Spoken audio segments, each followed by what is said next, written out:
वर्षापूर्वी केंद्रातून या विद्यमान खासदारांनी एकही रुपयाचा केंद्रातून निधी आणला नाही. फक्त बतावण्या, फक्त भाषण, फक्त फेकमफेकी, याच्या पलीकडे काही केलं नाही. चांगले डायलॉग मारता आलं म्हणजे चांगलं काम करता येत नाही. काम करण्याचा अभिनय केला म्हणून प्रत्यक्षात कामं होत नाही. कामं करण्यासाठी तिथं काम करणाराच माणूस पाहिजे. जसं आज राज्यामध्ये पाहतोय, सन्माननीय एकनाथभाई शिंदे आणि देवेंद्रजी फडणवीस या दोघांनी शपथ घेतली आणि विकासाचं नवीन पर्व चालू झालं.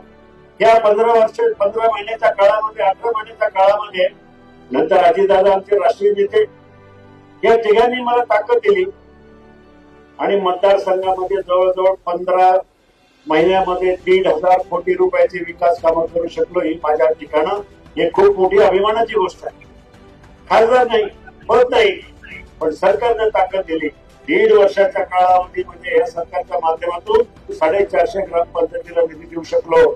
सर्वाधिक जास्त निधी, सर्वाधिक जास्त प्रकल्प अजितदादांच्या माध्यमातून आपल्याला आलेले.